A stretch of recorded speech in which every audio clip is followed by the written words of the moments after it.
The electric clippers buzzed to life in Dr. Margaret Holloway's trembling hands as three security guards held down the screaming woman on the medical table. What they discovered beneath 17-year-old Casey Richardson's thick auburn hair would expose a conspiracy that reached the highest levels of government and put everyone in that room in mortal danger. Before we jump back in, tell us where you're tuning in from, and if this story touches you, make sure you're subscribed, because tomorrow I've saved something extra special for you.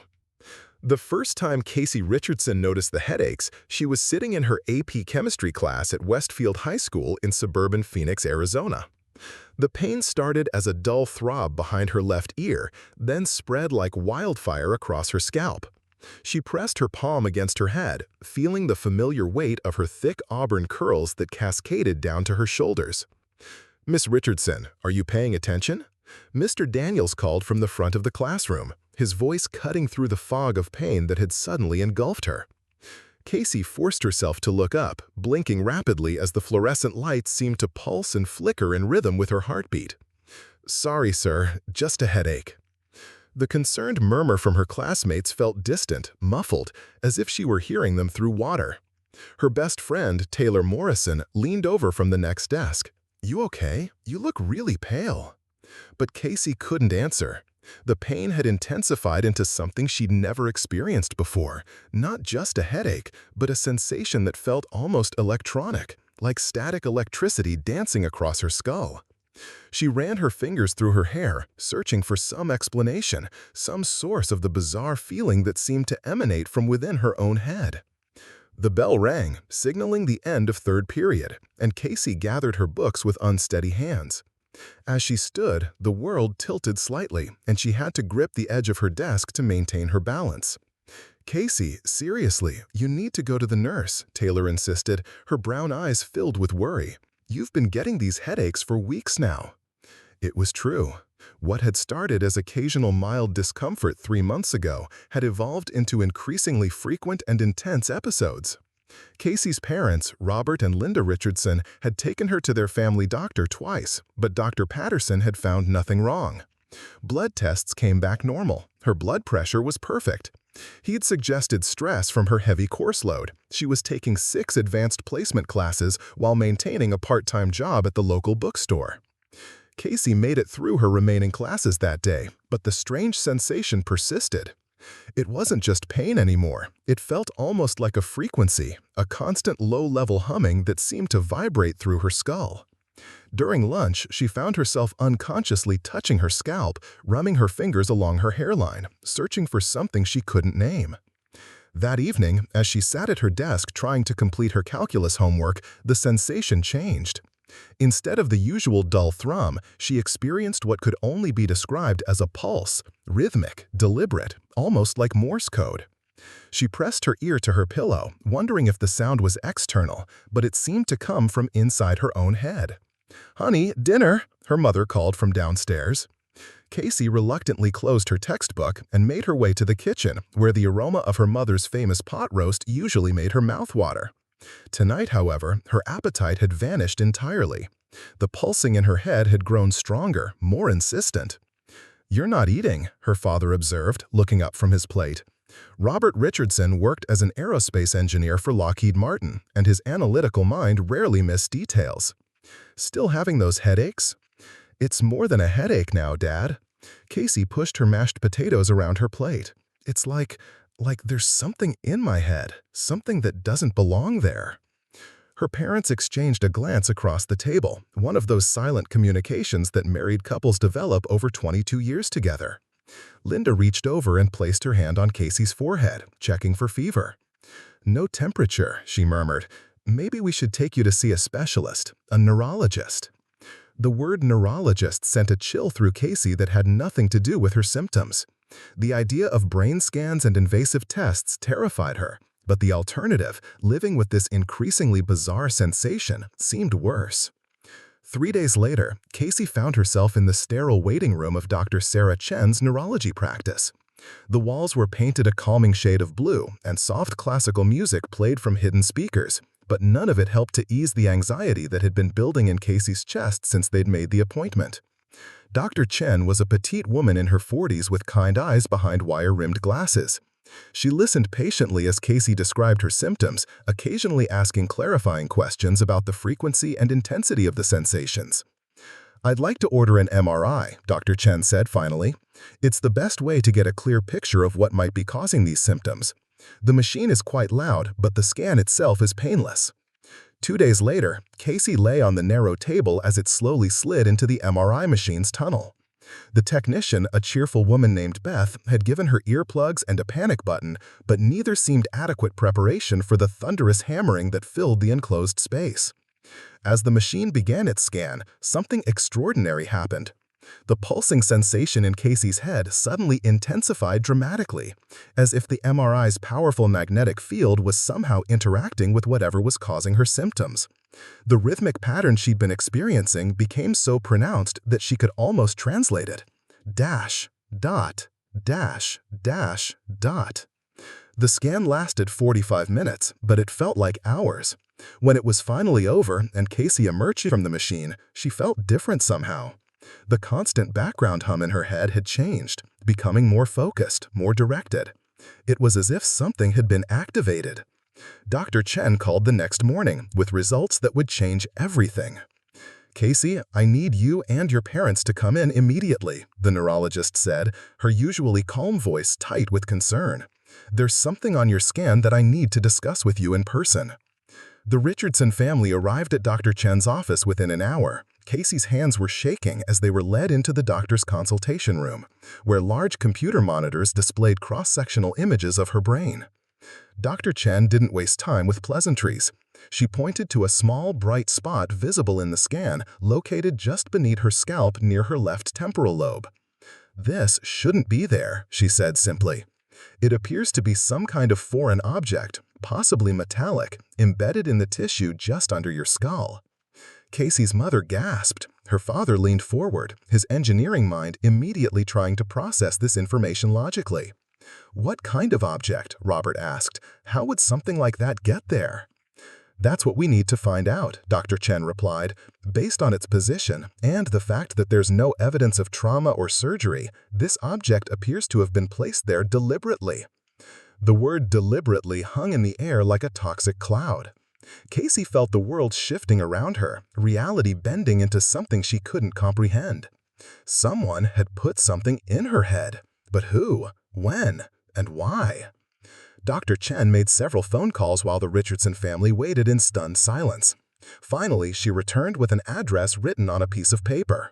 "Dr. Margaret Holloway runs a private medical facility that specializes in cases like yours," she explained.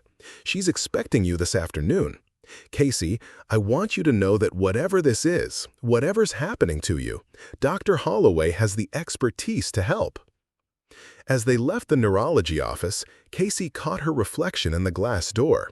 She looked the same as always, 17 years old, auburn hair, green eyes, the face of a typical high school student. But now she knew she was carrying something inside her skull, something that someone had put there without her knowledge or consent. The drive to Dr. Holloway's facility took them across town to an area Casey had never visited before. The building was nondescript, a low concrete structure surrounded by a high fence topped with razor wire. Security cameras tracked their movement as they approached the entrance.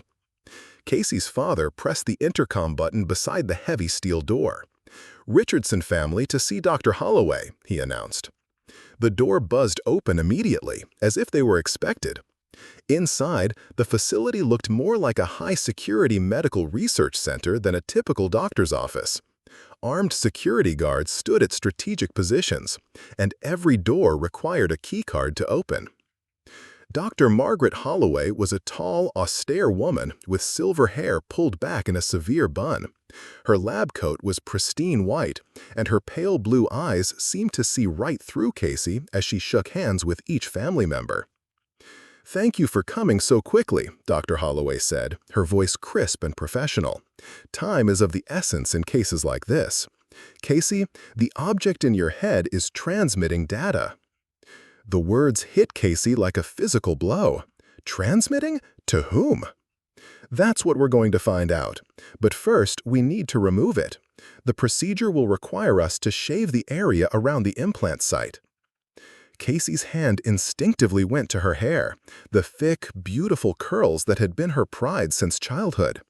The thought of losing them was devastating, but the thought of carrying some unknown transmitter in her skull was worse.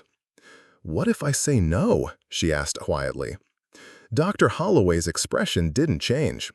"Then whoever put that device in your head will continue to monitor you, track you, and potentially control you. The choice is yours, but I strongly recommend immediate removal." Casey looked at her parents, seeing her own fear reflected in their faces. Her father, always the pragmatist, spoke first. What kind of data could it be transmitting?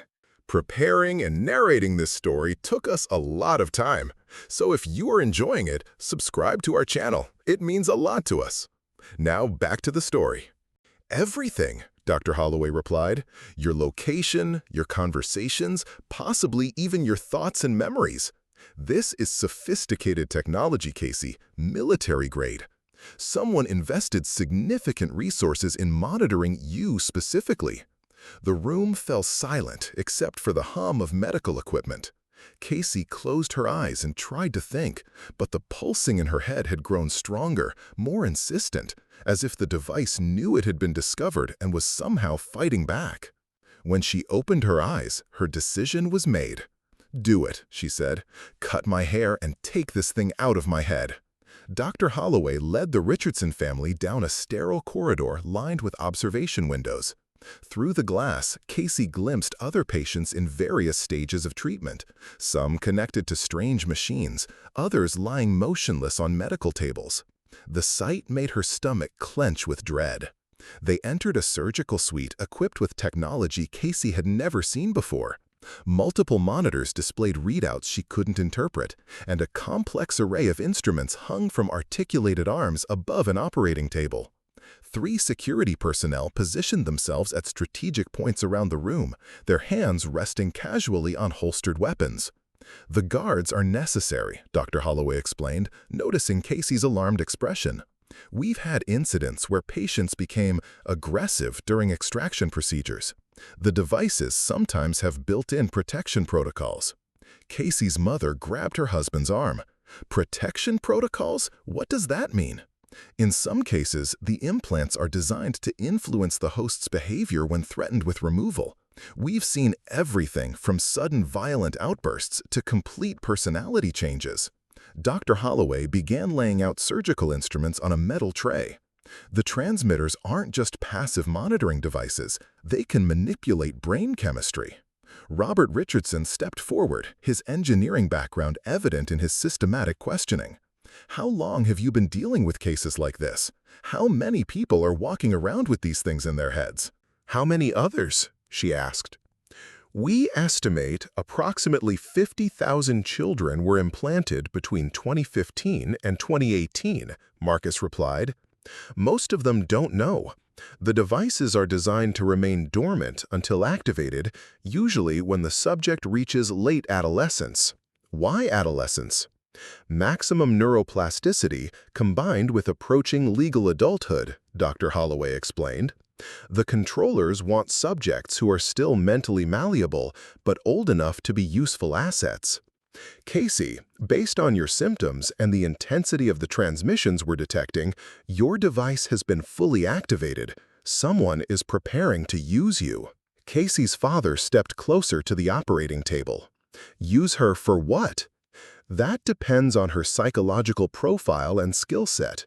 Academic performance, social connections, family background, all of these factors determine how a subject gets deployed. Some become intelligence assets, others are groomed for political positions, and some," Dr. Holloway hesitated. "Some what?" Casey demanded. "Some are designated as sleeper agents. They live normal lives until receiving activation commands, then carry out specific missions with no memory of their actions afterward." The implications hit Casey like a physical blow. Everything about her life, Her academic success, her friendships, even her family relationships might have been artificially influenced or entirely fabricated. The person she thought she was might not exist at all. "We need to remove this device immediately," Dr. Holloway said, moving toward her instruments. "Every minute we delay gives the controllers more time to track our location and potentially activate emergency protocols." She picked up a pair of electric clippers from the instrument tray. The sound of their activation filled the room with an ominous buzz. "I'm sorry, Casey, but we'll need to shave a significant portion of your hair to access the implant safely. The device is positioned in a very delicate area." Casey looked at her reflection on the polished surface of a nearby monitor. Her thick auburn curls framed her face the way they had since childhood, one of the few constants in what she now realized might be a completely artificial existence. "Will I still be me afterward?" she asked. "If you remove the device, will I still be Casey Richardson?" Dr. Holloway's expression softened slightly. "I don't know. The technology is so advanced that we can't predict how much of your personality and memories are genuinely yours versus artificially implanted. But I can tell you this: as long as that device remains in your head, you'll never truly belong to yourself." Casey closed her eyes and nodded. "Do it." The three security guards moved closer to the table as Dr. Holloway approached with the clippers. Marcus's monitoring equipment began beeping more rapidly, and several alarms started flashing on his screens. "Signal intensity is spiking," he announced urgently. "The device is detecting the threat and activating defensive protocols." Casey felt a strange sensation building in her head, not pain this time, but something else. A foreign presence seemed to be awakening in her mind, something that wasn't entirely her own thoughts. "Hold her down," Dr. Holloway ordered the guards. "This is where things get dangerous." As the guards positioned themselves around the table, Casey felt her body beginning to move against her will.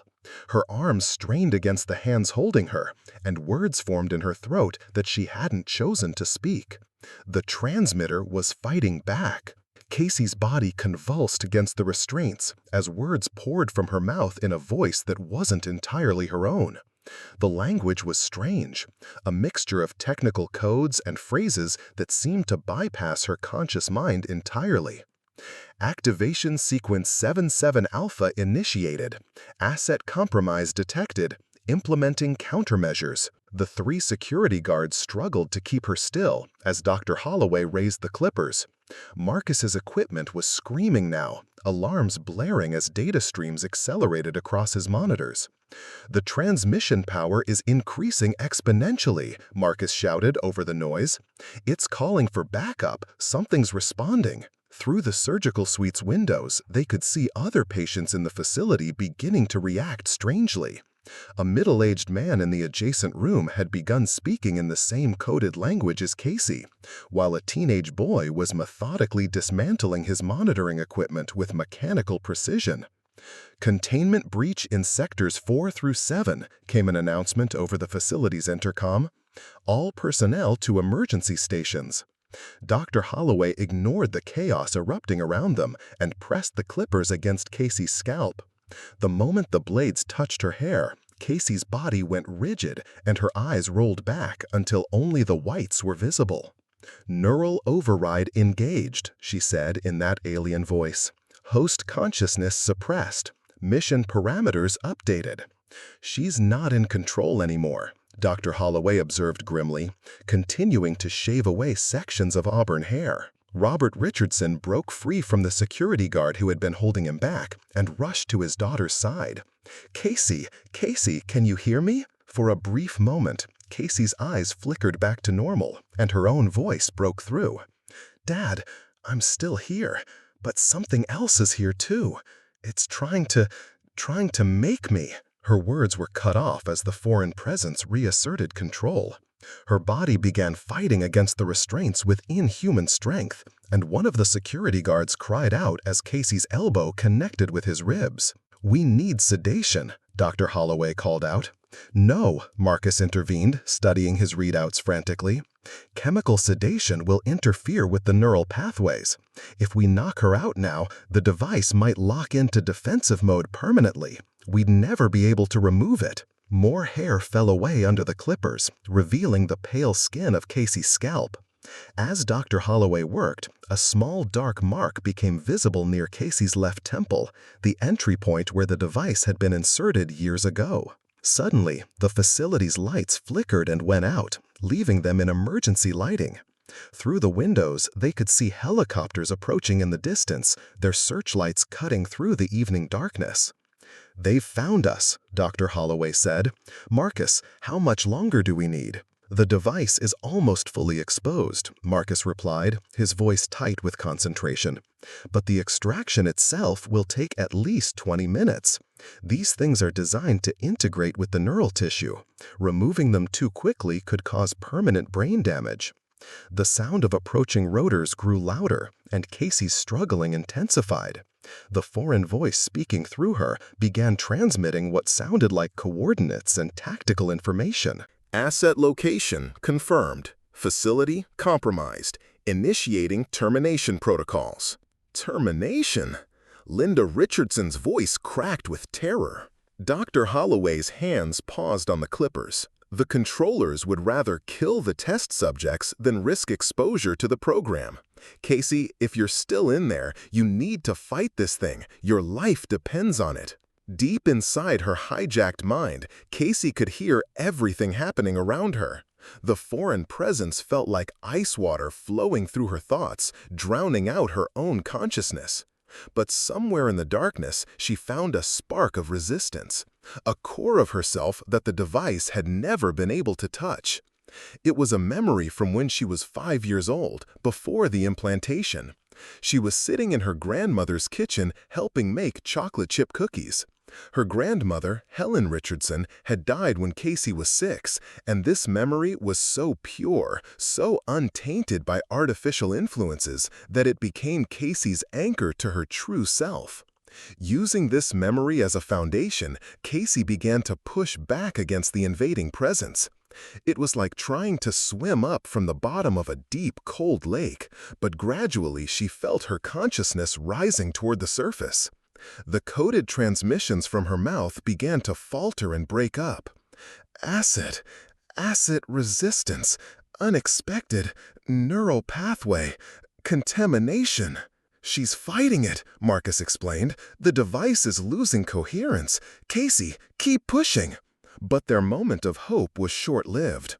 The helicopters had landed outside the facility, and the sound of breaching charges echoed through the building. Armed figures in tactical gear began moving through the corridors, systematically eliminating patients and staff. Dr. Holloway made a desperate decision. She abandoned the careful, methodical approach and began cutting more aggressively through Casey's remaining hair. Large sections of auburn curls fell to the floor as she worked to expose the full implant site. "I can see it," she announced. "The device is about the size of a grain of rice, but it's extended microscopic filaments throughout the surrounding neural tissue. This is going to hurt, Casey." Through sheer force of will, Casey managed to speak in her own voice. "Just get it out, whatever it takes." Dr. Holloway selected a specialized extraction tool from her instrument tray, something that looked like a cross between surgical forceps and an electronic probe. As she positioned it over the dark mark on Casey's scalp, Marcus's equipment registered a massive spike in electromagnetic activity. "Wait," Marcus called out, "something's happening. The device, it's not just resisting removal, it's trying to activate something else." On his monitors, they could see new signal patterns emerging, not just from Casey's transmitter, but from devices responding all across the city. Dozens of red dots appeared on his tracking display, each one representing another implanted individual receiving activation commands.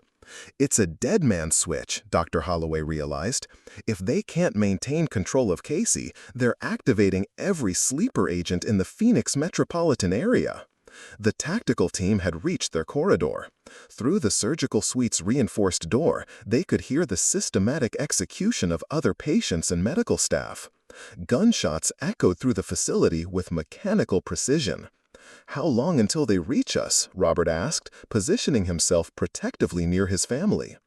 "Maybe 2 minutes," one of the security guards replied, checking his weapon. "Dr. Holloway, whatever you're going to do it now." Dr. Holloway looked at the extraction tool in her hand, then at Casey's partially shaved head where the device lay embedded. "I've never attempted an emergency extraction under these conditions.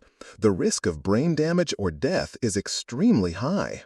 "Higher than the risk of leaving it in?" Casey asked, her voice strained but clearly her own. Dr. Holloway met her eyes. "No, not even close." She pressed the extraction tool against Casey's scalp and activated it. The device sent out a pulse of electricity that caused every monitor in the room to flicker, and Casey's body arched off the table in agony. But something unexpected happened.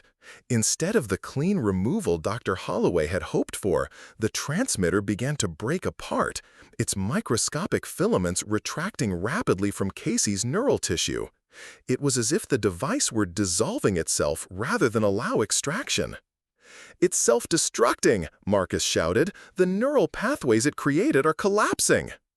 Casey's eyes suddenly snapped open, completely clear and focused for the first time in months.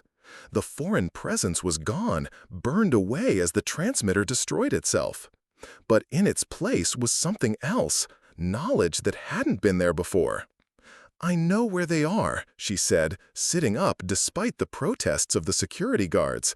"I know where the control center is, and I know how to stop the other activities." The sound of the tactical team's approach had stopped. Through the surgical suite's door, they could hear voices, confused voices asking for orders that weren't coming. "The command structure is breaking down," Casey explained, touching the small wound on her scalp where the transmitter had been. "When my device self-destructed, it took part of their network with it. The other sleeper agents are waking up, and the controllers have lost communication with their field teams." Dr. Holloway quickly applied a bandage to the extraction site. "How do you know all this?"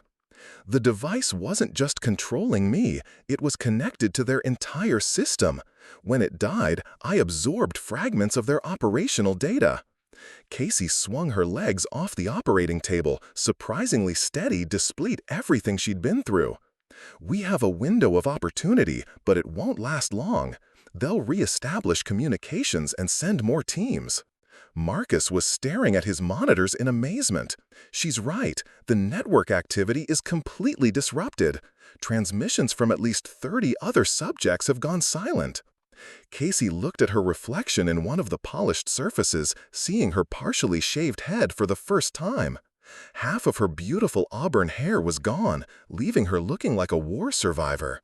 But her green eyes were clearer than they'd been in months, free from the constant interference of the foreign presence.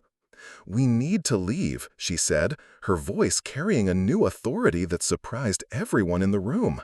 "There's something I have to do, and we don't have much time." The sound of helicopters was receding now, replaced by the distant wail of sirens as local authorities began responding to the chaos at the facility. But Casey knew this was just the beginning. The people who had stolen her childhood and tried to steal her mind were still out there, and now she had the knowledge to find them.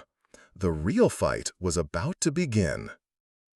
The abandoned textile warehouse on the outskirts of Phoenix looked unremarkable from the outside, just another forgotten piece of industrial infrastructure slowly decaying in the desert heat. But according to the intelligence fragments Casey had absorbed from the dying transmitter, this building housed the regional command center for Project Neurobridge. Casey sat in the passenger seat of Dr. Holloway's unmarked sedan, studying the facility through binoculars.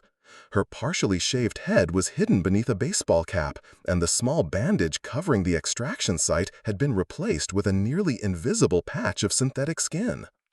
"Are you certain this is the place?" Dr. Holloway asked, adjusting her own surveillance equipment.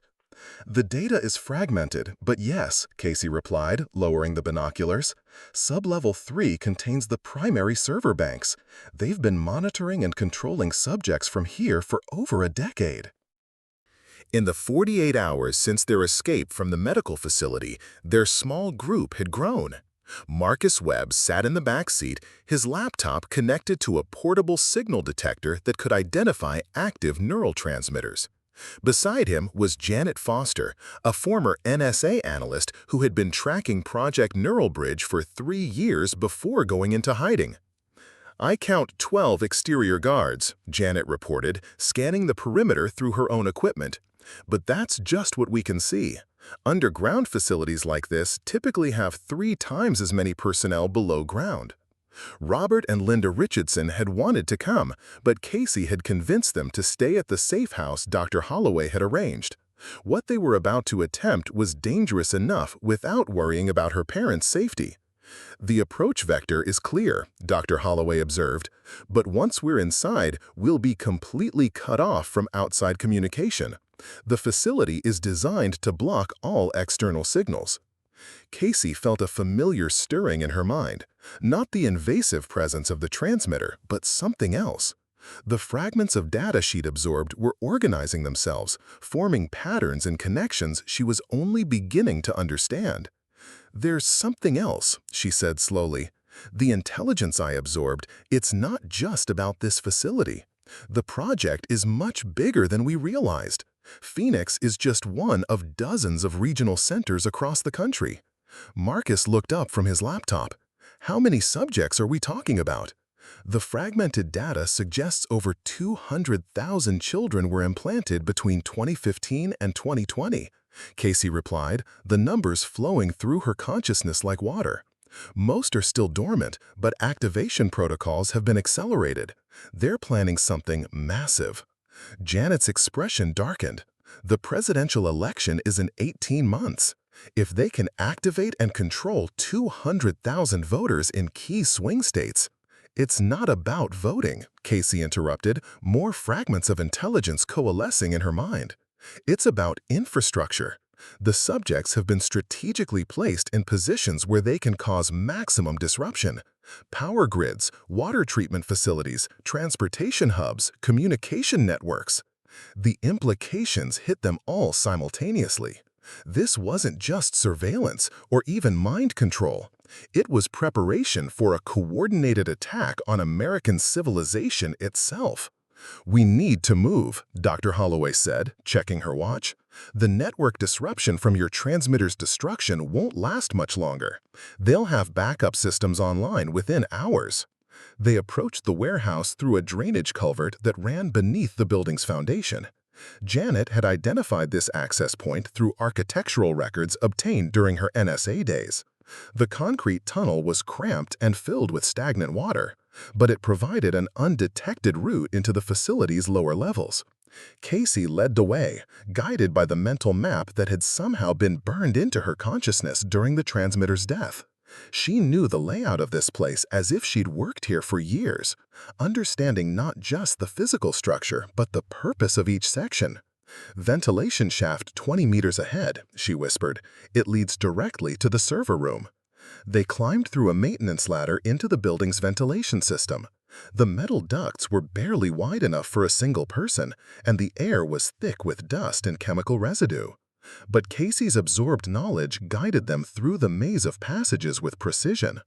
As they moved deeper into the facility, Casey began to sense something else, a low-frequency electromagnetic field that seemed to pulse through the building's infrastructure. It was similar to what she'd experienced from her own transmitter, but magnified 1,000-fold. "Do you feel that?" she asked Marcus, who was crawling directly behind her. "Feel what?" "The field emission. It's like the entire building is one giant transmitter." Marcus paused to check his portable detector. "You're right. I'm reading massive signatures from below us. This place isn't just a command center, it's an amplification station."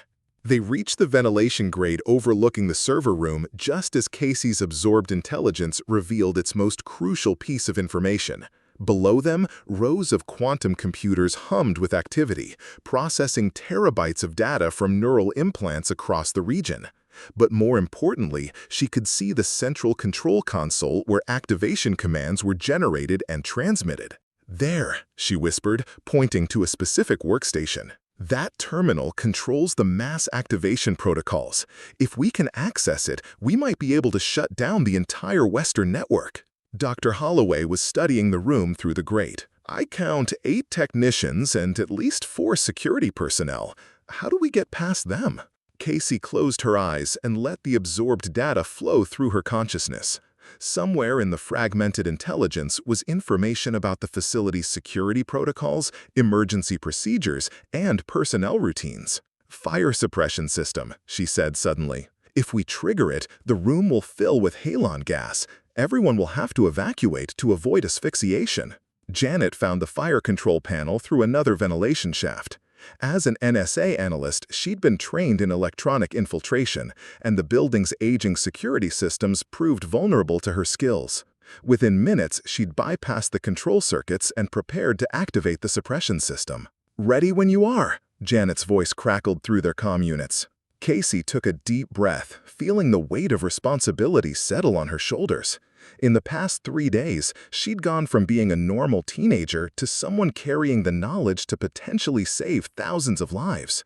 The transformation was overwhelming, but the alternative, allowing the controllers to proceed with their plans, was unthinkable. "Do it," she said. Alarms began blaring throughout the facility as halon gas flooded the server room.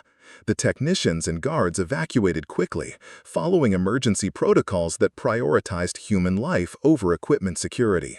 Within 2 minutes, the room was empty except for the humming computers and the toxic gas that would dissipate in another few minutes.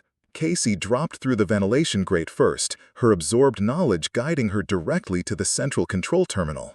The others followed, and Marcus immediately began connecting his equipment to the quantum computers, while Dr. Holloway and Janet stood watch. "I'm in," Casey announced, her fingers flying across the control interface as if she'd used this system her entire life.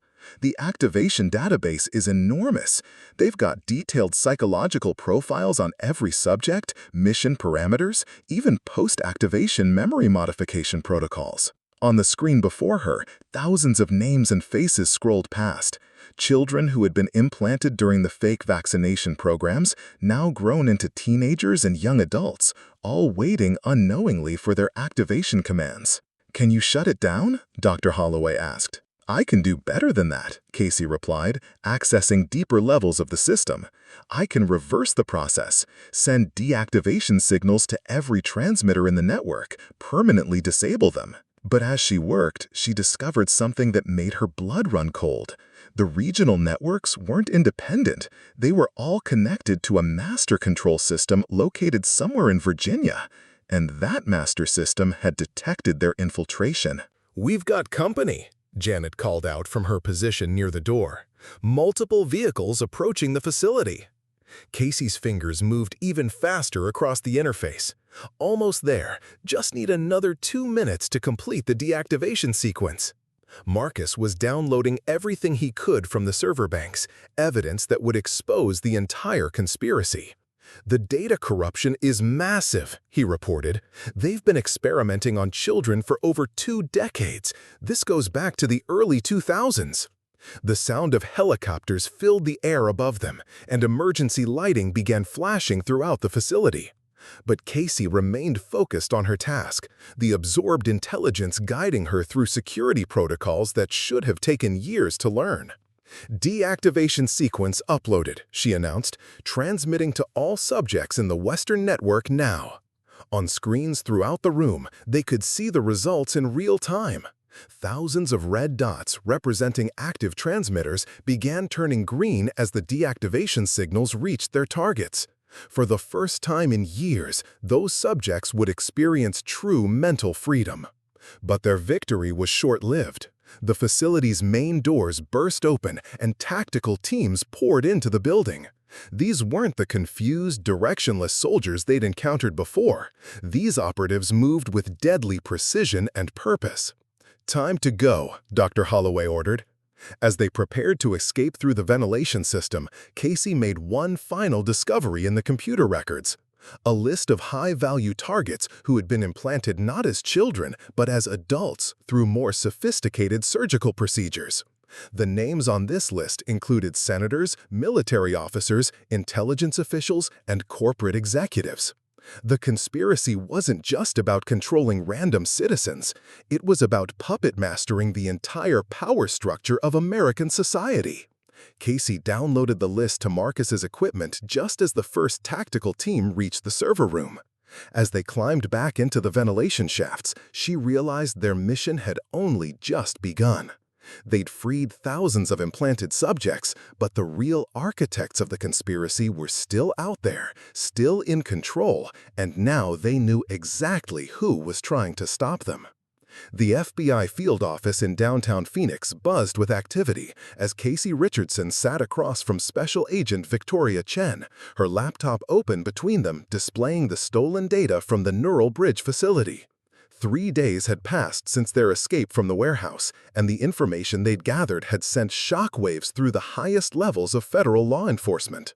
Casey touched the spot on her scalp where her hair was slowly growing back, covering the faint scar left by the transmitter extraction. The absorption of the device's final data burst had given her an unprecedented understanding of the conspiracy structure, but it had also left her with a peculiar side effect. She could sense the presence of other active transmitters within a 50-mile radius. "It's not just the officials we need to worry about," Casey explained. "The absorbed intelligence indicates they're planning something called Operation Tabula Rasa, a coordinated activation of every sleeper agent in the country designed to bring down critical infrastructure simultaneously." Dr. Holloway entered the conference room carrying a stack of medical files. She'd been working around the clock to develop a rapid detection method for neural implants using the electromagnetic signatures Casey had learned to recognize. "We've confirmed 17 more cases just in the Phoenix area," Dr. Holloway reported.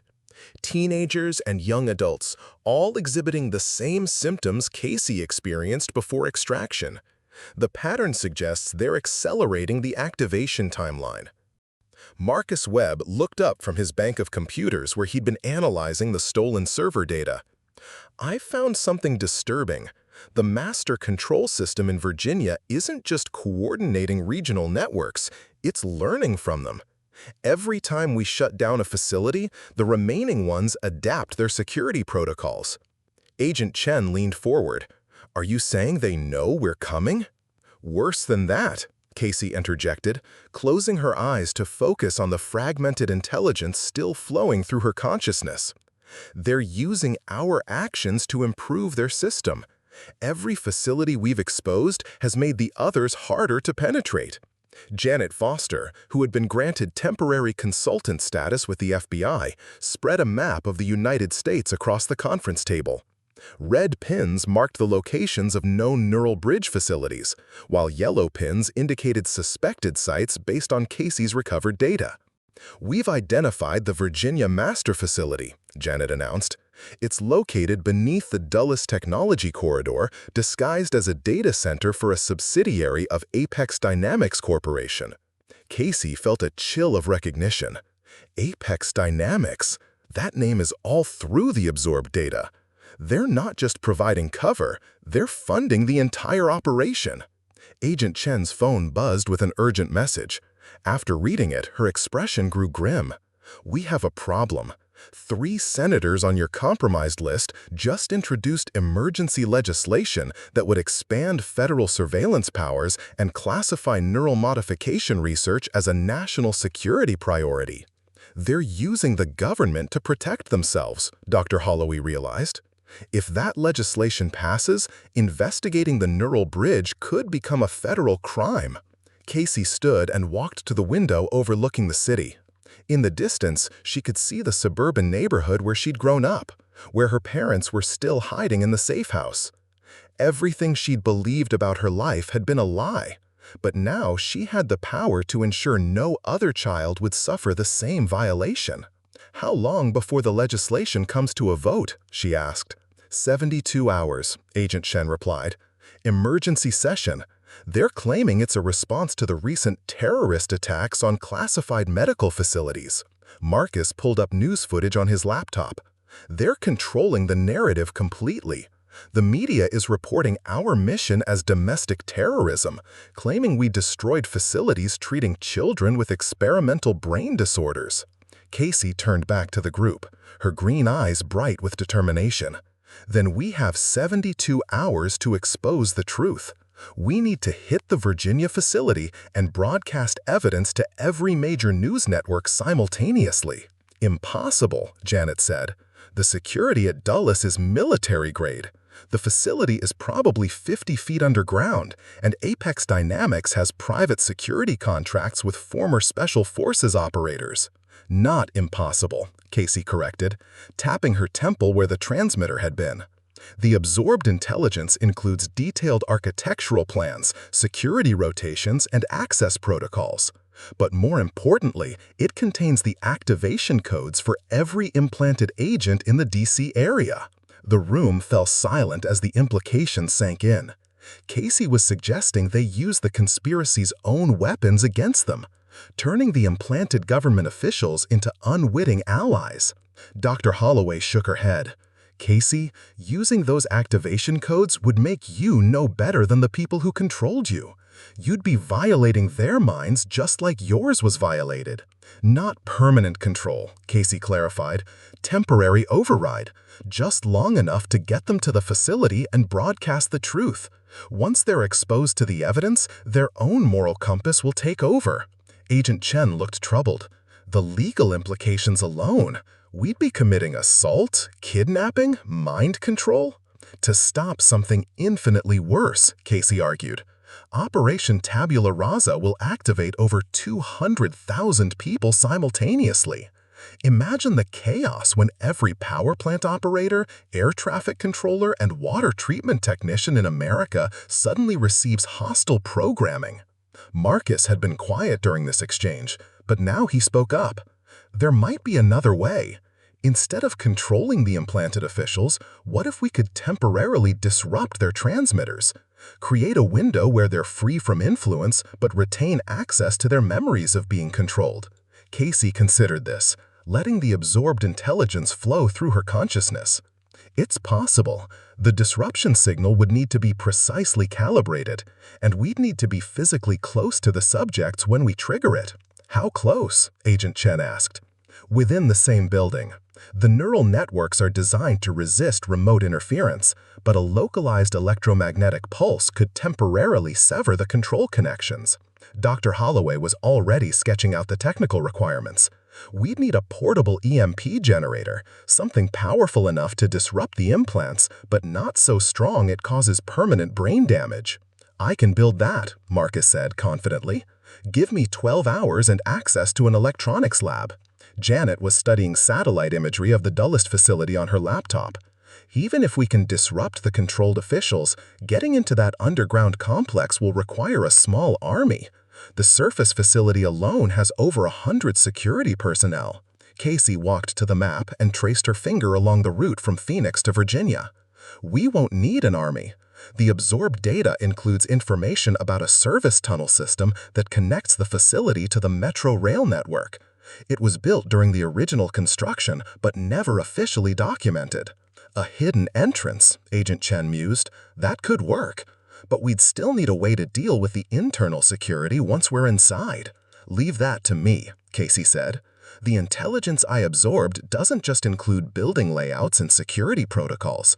It contains the psychological profiles of key personnel, their schedules, their weaknesses. I know exactly how to get us to the master control room. Over the next 18 hours, their plan took shape. Marcus constructed a portable EMP device disguised as a laptop computer. Janet used her NSA contacts to arrange false identities and transportation. Dr. Holloway prepared medical equipment to treat any adverse effects from the electromagnetic pulse. And Agent Chen coordinated with select FBI personnel who had been cleared through exhaustive background checks. But Casey's role was the most crucial and dangerous. She would need to physically interface with the master control system, using the absorbed intelligence to navigate its quantum encryption and broadcast evidence to every major media outlet simultaneously. The process would expose her to massive electromagnetic fields that could potentially kill her. As they prepared to leave for Virginia, Casey's parents arrived at the FBI office.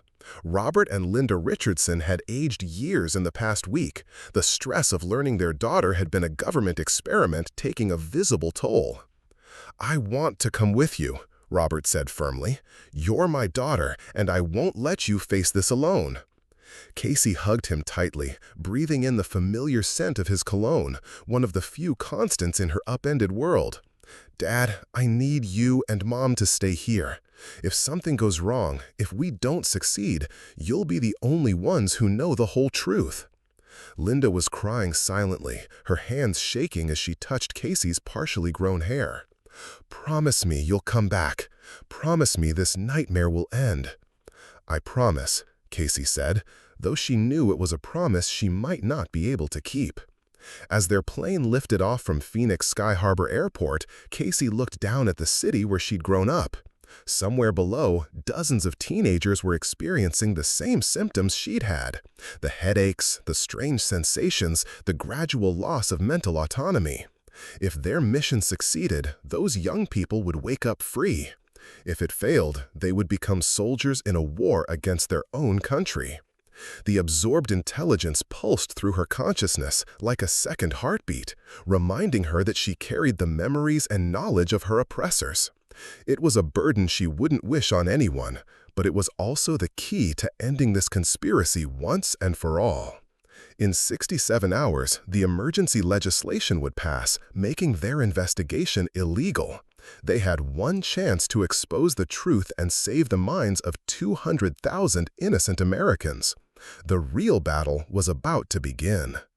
The abandoned metro tunnel beneath Dulles International Airport reeked of rust and stagnant water as Casey Richardson led her team through the darkness. Their headlamps carved narrow beams through the murky air, illuminating decades of urban decay and forgotten infrastructure. According to the absorbed intelligence, this tunnel had been sealed in 1987, but still connected to the underground levels of the Apex Dynamics facility. "Movement sensors dead ahead," Casey whispered, raising her hand to halt the group. The stolen data flowing through her consciousness revealed the exact locations of every security device in this section of tunnel. Marcus Webb crouched beside a rusted electrical junction box, his modified laptop already interfacing with the facility's surveillance network. "I can loop the camera feeds for about 8 minutes before the system detects the manipulation," he reported quietly. Dr. Holloway checked her medical kit one final time, ensuring she had everything needed to treat potential EMP exposure injuries. Janet Foster was monitoring federal communications on her encrypted radio, tracking the progress of the emergency legislation that would criminalize their mission in less than 18 hours.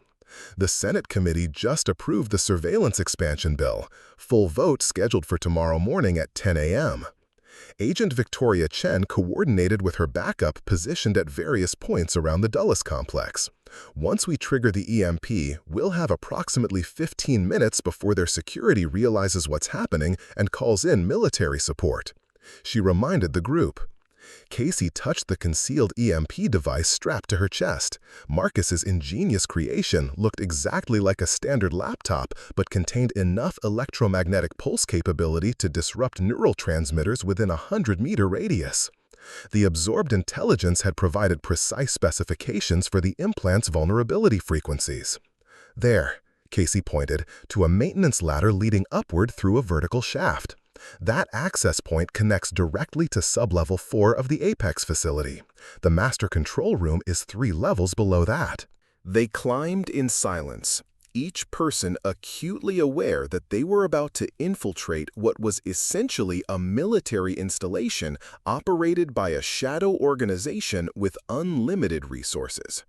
The absorbed data had revealed Apex Dynamics' true nature, not just a technology corporation, but a front organization established by rogue elements within the intelligence community to develop weapons of mass mind control. The absorbed shaft opened into a utility corridor lined with massive data cables and climate control systems. Casey's enhanced awareness immediately detected the presence of 3 active neural transmitters somewhere in the building above them. "We're not alone," she whispered. "3 implanted subjects on the upper levels. Based on the signal strength and electromagnetic signatures, they're high-value targets, government officials or corporate executives." Agent Chen checked her service weapon and activated her comm unit. "Backup teams, be advised we have confirmed targets in the facility. Maintain a perimeter and await my signal." They moved through the utility corridors like ghosts, Casey's absorbed knowledge guiding them past security checkpoints and around patrol routes that shouldn't have existed in a civilian data center. The deeper they went, the more obvious it became that this facility was designed for something far more sinister than information processing. "Sublevel 6, Casey announced as they reached another maintenance access. "The quantum servers that control the entire national network are just beyond this door." Marcus was already connecting his equipment to the facility's internal network, attempting to map the digital architecture while avoiding detection algorithms. "The processing power down here is incredible," he murmured. "They're not just storing data, they're running complex behavioral modeling for millions of subjects simultaneously." Dr. Holloway was monitoring Casey's vital signs through a discrete wireless connection. "Your neural activity is spiking," she observed. "Being this close to the master control system is affecting you." Casey nodded, feeling the absorbed intelligence responding to proximity with its source. Fragments of data that had been dormant were suddenly activating, providing her with real-time awareness of the facility's operations. "The system recognizes me," she said. "It thinks I'm still connected to the network." This unexpected development changed everything. Instead of fighting their way to the control room, Casey could potentially access the system remotely using her unique neural connection. "Can you interface with it from here?" Agent Chen asked. "Maybe, but not safely. The master system is designed to eliminate compromised nodes. If it detects that I'm working against it, it could send a termination signal that would kill me instantly." Janet had been monitoring the building's upper levels through security cameras Marcus had accessed. "We have company. 3 black SUVs just pulled up to the main entrance. Military-style personnel, definitely not standard corporate security." "They know we're here," Dr. Holloway concluded. Casey made a decision that would determine the fate of their mission. "I'm going to attempt a direct neural interface with the master control system. It's the only way to access the core programming and broadcast the evidence we need." "Too dangerous," Agent Chen protested. "We don't know what kind of defensive protocols the system has." "I do know," Casey replied, "the absorbed intelligence providing disturbing details about the master's capabilities. It's designed to protect itself by eliminating threats, but it also has built-in preservation protocols. It won't destroy me if it believes I'm still useful to the network." She began setting up Marcus's EMP device while explaining her plan. "I'll connect to the system and convince it that I'm conducting authorized maintenance. Once I'm inside the core programming, I can create a backdoor that will allow us to broadcast evidence to every major news network simultaneously." The sound of heavy footsteps echoed through the corridor above them, and emergency lighting began flashing throughout the facility. Their infiltration had been detected. "Time's up," Agent Chen announced. "Casey, whatever you're going to do, do it now." Casey pressed her palm against a biometric scanner she knew would be hidden behind a maintenance panel, her absorbed knowledge providing the exact location and access codes. The panel slid open, revealing a quantum interface terminal that hummed with barely contained energy. "When I connect to this system, I'll essentially become part of the network," she explained, her hands already moving toward the interface cables. "If something goes wrong, if the system tries to control me, you need to trigger the EMP immediately." Dr. Holloway positioned herself with the EMP activation switch. "Casey, your brain could suffer permanent damage from this kind of neural interface." "Better than letting 200,000 people become permanent slaves," Casey replied. She connected the interface cables to ports that had been surgically implanted at the base of her skull during the transmitter extraction. Dr. Holloway's modification that would allow Casey to interface with quantum systems without risking immediate neural destruction. The moment the connection was established, Casey's consciousness exploded outward into a digital landscape of impossible complexity. She could perceive the neural networks of thousands of implanted subjects across the country, their minds like flickering candles in an ocean of data. The master control system recognized her presence immediately. Authorized maintenance technician identified. State purpose of access? Casey projected the response the system expected. Routine diagnostic and optimization procedures. Checking network integrity.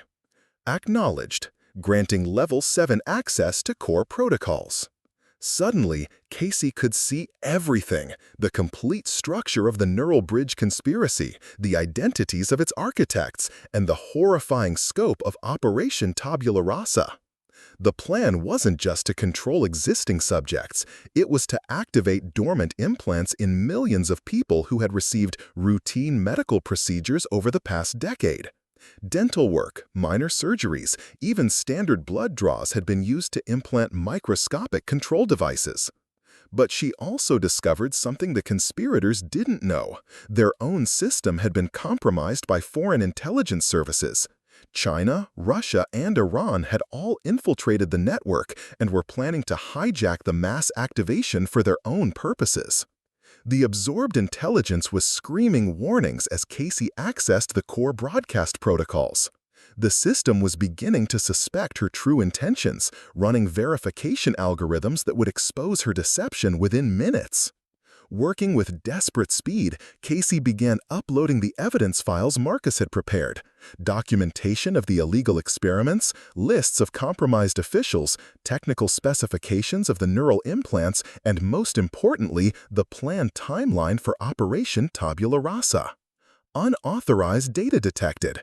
Initiating security protocols. The system was fighting back now, sending painful feedback through the neural interface as it attempted to identify and eliminate the source of the intrusion. Casey felt her consciousness being pulled deeper into the network, the master system trying to trap her within its quantum matrices. "Casey!" Dr. Holloway's voice seemed to come from very far away. "Your vital signs are critical. We need to disconnect you." But Casey couldn't respond. She was locked in a battle of wills with an artificial intelligence designed to control human minds. The upload was at 70% completion, but the system was adapting its defenses faster than she could overcome them. The sound of explosions echoed through the facility as Agent Chen's backup teams engaged the arriving security forces. They were running out of time, but Casey needed just 2 more minutes to complete the broadcast upload. Hostile intrusion confirmed, initiating termination protocol for compromised node. Casey felt the killing signal building in the system's core, a wave of electromagnetic energy designed to permanently shut down her brain functions. She had seconds to complete her mission before the master control system destroyed her to protect itself. In that moment of ultimate crisis, she made a discovery that changed everything. The absorbed intelligence wasn't just data from her own transmitter. It contained fragments from every device in the network, including the implants of the conspiracy's own architects. She knew their locations, their access codes, and most importantly, their vulnerabilities. With her last conscious act before the termination protocol reached her, Casey redirected the killing signal towards its true targets, the shadow network of controllers who had stolen the minds of an entire generation of American children. The master system screamed in digital agony as its own weapons turned against its creators. But it was too late to stop the upload. Evidence of the neural bridge conspiracy was already broadcasting to every major news network in the world. Casey's last thought before the EMP device activated was a prayer that someone would remember her not as a victim, but as the girl who brought down the most insidious threat democracy had ever faced. 3 weeks after the Dulles facility raid, Casey Richardson sat in a wheelchair on the lawn of Walter Reed Medical Center, watching the sunrise paint the Washington, D.C. skyline in shades of gold and crimson. The electromagnetic pulse that had saved her life had also left her partially paralyzed, her nervous system still recovering from the massive neural interface trauma she'd endured. Dr. Holloway approached across the grass, carrying 2 cups of coffee and a tablet displaying the morning news. "The congressional hearings start in an hour," she said, settling into a chair beside Casey. Casey accepted the coffee gratefully, her hands still trembling slightly from the nerve damage. As ready as someone can be to testify about having their mind stolen by their own government. The past 3 weeks had transformed the world. Casey's broadcast had reached every major news network simultaneously, revealing documentation that exposed Neuralbridge as the largest human rights violation in American history. The evidence was undeniable. Video recordings of implantation procedures, financial records linking Apex Dynamics to black budget operations, and, most damning of all, the personal communications of the conspiracy's architects discussing their subjects as livestock and biological assets. The immediate aftermath had been chaos. 17 senators and 43 representatives had been arrested on charges ranging from conspiracy to treason. The stock market had crashed as investors fled technology companies suspected of Neuralbridge involvement. International allies had demanded explanations for what they rightfully viewed as a betrayal of democratic principles on an unprecedented scale. But the most significant impact had been on the victims themselves. Casey's broadcast had included the deactivation codes for every neural implant in the system, freeing over 280,000 Americans from mental bondage they'd never even known existed. Across the country, teenagers and young adults had suddenly experienced clarity of thought for the first time in years, while others had regained memories that had been suppressed since childhood. Marcus Webb appeared on the medical center steps, his laptop bag slung over his shoulder. The electromagnetic pulse that had disrupted the master control system had also destroyed most of his equipment. But he'd been working around the clock to document the technical aspects of the conspiracy for the congressional investigation. "The committee wants to start with your testimony," Marcus told Casey as he joined them. "They've been reviewing the technical data, but they need to hear the human story, what it was like to have your mind controlled." Casey nodded, though part of her dreaded reliving those experiences in front of Congress and the world media. The absorbed intelligence was still present in her consciousness, fragmented now, but containing invaluable information about other classified programs that might still be operating. Agent Victoria Chen arrived in an unmarked FBI vehicle, her expression grim despite the victory they'd achieved. "We have a problem," she announced without preamble. The foreign intelligence infiltration Casey discovered was worse than we thought. Chinese operatives had gained access to the Neuralbridge database and downloaded the complete psychological profiles of every implanted subject. Dr. Holloway set down her coffee cup. "What does that mean?" "It means Beijing now has detailed behavioral models for nearly 300,000 Americans, including their vulnerabilities, their families, their fears, and their desires. Even though the implants are deactivated, that information could be used for targeted manipulation, blackmail, or recruitment." Casey felt a familiar chill as the absorbed intelligence provided additional context to Chen's revelation.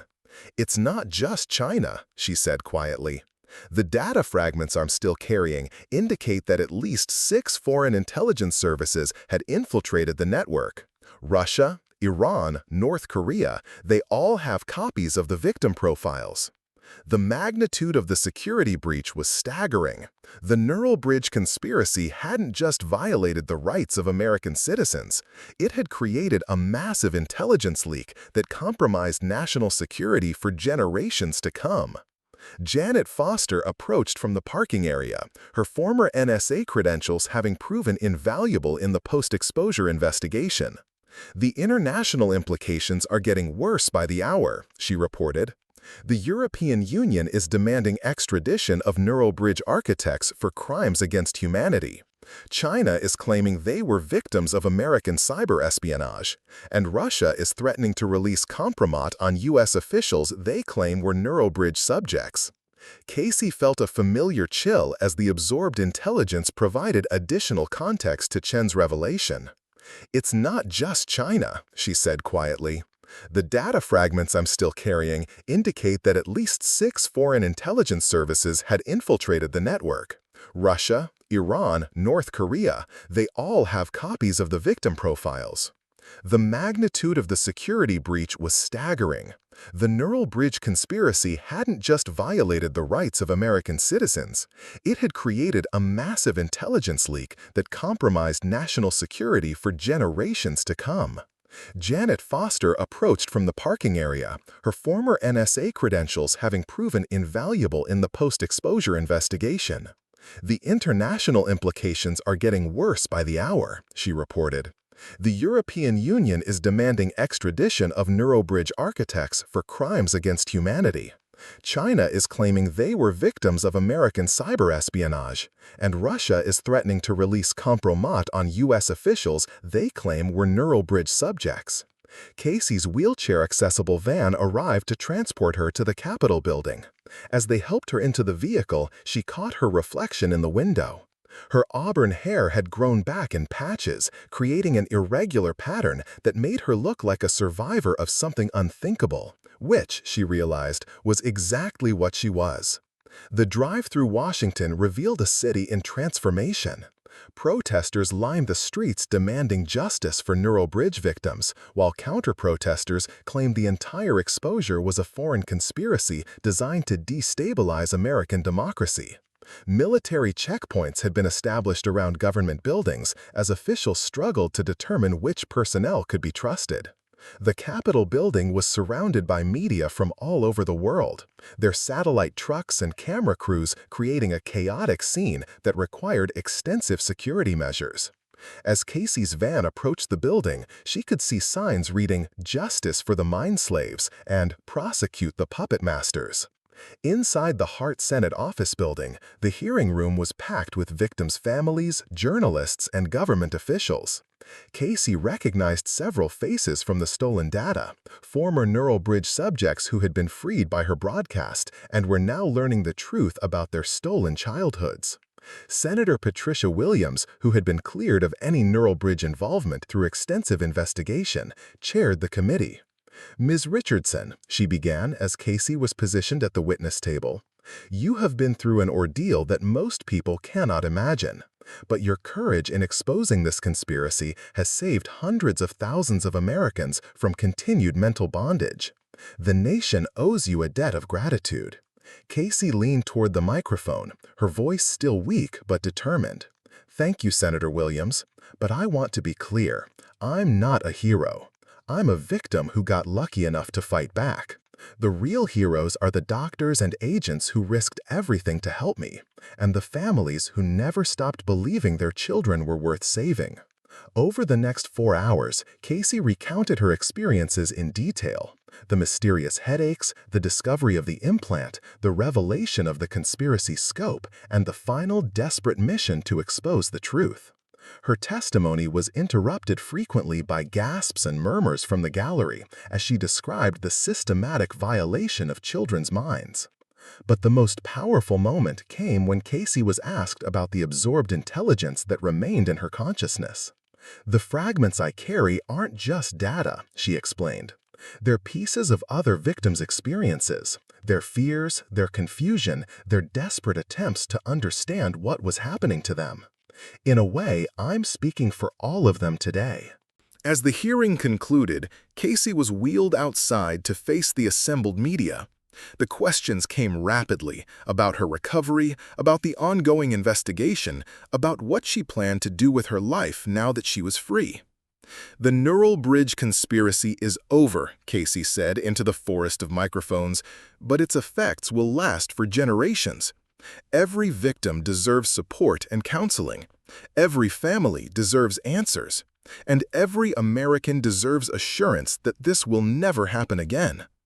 6 months later, Casey stood on the stage of her high school auditorium in Phoenix, accepting her diploma as valedictorian of Westfield High's graduating class.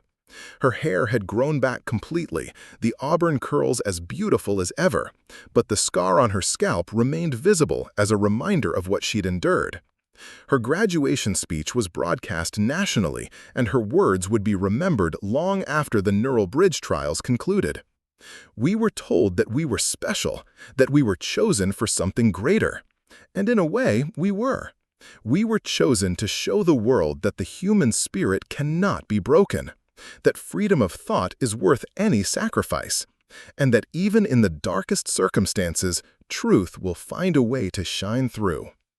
In the audience, Robert and Linda Richardson wept with pride as their daughter, their real daughter, free from artificial influence for the first time in nearly a decade, walked across the stage toward a future she would determine entirely for herself.